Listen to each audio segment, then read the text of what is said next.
Well, 80 years after humanity's first atomic bomb was dropped by the United States and 40 years of seeing stockpiles reduced, it looks like our leaders are turning in the other direction. To find out a bit more, we can speak to Professor for Peace Research in Natural Sciences at the Technical University of Darmstadt, Professor Malte Göttsche. Thanks for your time. Can I start by asking you that? I mean, we're seeing reports that more and more countries are turning towards stockpiling nuclear weapons. To what extent and why? Well, there are currently 9 nuclear weapon states, including France and the United Kingdom in Europe, North Korea, the United States, Russia, China, India, and Pakistan. And there are concerns about whether Iran might be heading for a nuclear weapon. But the problem is not only that countries might be interested in nuclear weapons, the problem is also that those nuclear weapon states that exist today are not moving forward with their legal commitment in the non-proliferation treaty, where in the 70s they pledged to negotiate nuclear disarmament towards a world free of nuclear weapons, and we see no progress in this direction. When exactly did the change in direction, it would appear, take place? Rather than reduce them, it seems like the US and Russia in particular have started to put more and more resources into having more and more nuclear weapons. Yes, the geopolitical context has changed drastically. Perhaps some remember when Obama was president in the United States, he laid out the vision for a world free of nuclear weapons, understanding that this would make the world safer. And I would say this is the only way in the long term to avoid catastrophe, quite frankly.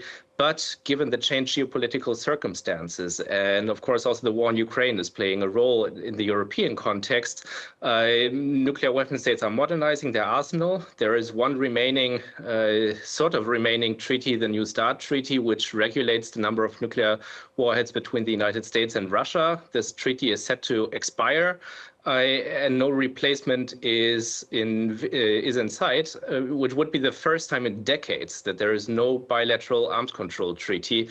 And smaller nuclear weapon states, such as the European ones, are hiding, I would say, behind the larger nuclear weapon states, saying that it's their obligation to make progress first. And when you look at the way things are going, I mean, are countries wanting to stockpile nuclear weapons simply as a threat, or could we see them actually want to use such destructive force? I mean, we have seen in Russia, you mentioned the war in Ukraine, but Russia seems to have lowered the threshold that would validate in their eyes the use of them. Yes, indeed. Russia is regularly threatening the use of nuclear weapons. The credibility of such threats are very, very difficult to measure, whether this is rhetoric or whether this is an actual change in the way that Russia thinks about this. But this is highly dangerous because other states have to make sense of it. And when there is no clarity, this introduces risks. And there can always be unintended nuclear weapons explosions. There have been cases in the past where states thought they were under a nuclear attack, even though this was a false alarm. So this is a very dangerous situation. So indeed, Russia is offering these threats, and it may become true. There are nuclear weapons that are designed for battlefield use, whereas many other nuclear weapons are reserved for strategic purposes, for deterrence when the existence of a state as a whole is under threat. And this would, for instance, be the case for the French nuclear weapons. Give us a better idea, perhaps, of what we mean when we say countries are increasing their stockpiles of nuclear weapons, because today we're marking the 80th anniversary of that atomic bomb on Hiroshima. What kind of weapons are they comparable to that one? What is available today? Most of them today are much, much more powerful. So the two weapons that were dropped over Hiroshima and Nagasaki were fairly small weapons, which is almost ridiculous to say, because you've mentioned already the number of fatalities from these nuclear weapons attacks, but most of today's nuclear weapons are orders of magnitudes more powerful and would result in significantly more deaths from the direct effects. In Hiroshima and Nagasaki, we observed the direct physical effects, thermal radiation and the pressure wave. But in addition, there is going to be fallout, which is radioactivity dragged into the atmosphere, which is then going to come down on Earth over vast areas. And even worse, if there is a nuclear war, even a regional small-scale nuclear war, the fires and the soot that is going to be dragged into the atmosphere is going to reduce precipitation, it's going to reduce temperature, and this will have massive effects on food production, which may lead in today's world to many millions of deaths, and in some scenarios, even billions of deaths. So this is absolutely incomparable to the situation, to the very sad situation that we observed in Hiroshima and Nagasaki. Now, you mentioned there's 9 nations that are known, that we know have nuclear weapons. Iran has always said that its nuclear program is not aimed at having nuclear weapons. But then, of course, this year we saw the US and Israel attack it.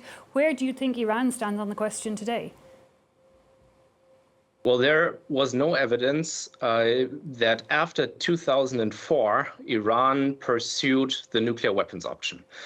Certainly, Iran is running a nuclear program that is very difficult, or not to say impossible, to explain based on civilian energy needs. But again, there was no proof, no indication that Iran was directly aiming for a nuclear weapon.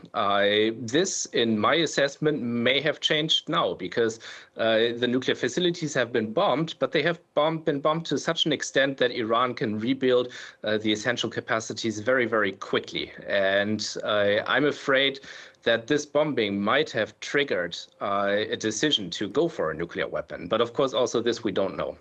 Of course, it seems when I'm listening to you, it seems like the main goal or the main wish to have these nuclear weapons is really retaliation, to have them in case they want revenge attacks more than a defense, if I'm understanding things correctly. What do you think it would take to change things once again back in the right direction for the world, to get people to move away from nuclear weapons?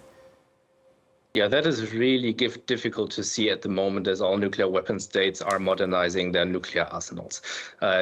I would say it is a shared responsibility of the international community to make progress on reducing the nuclear threat. States need to get together to do this. States need to understand the long-term dangers of possessing nuclear weapons. And I think this anniversary, this 80-year anniversary, may provide an opportunity to step out of day-to-day politics, day-to-day threats, and think about these long-term consequences and the responsibility that the international community has in this regard.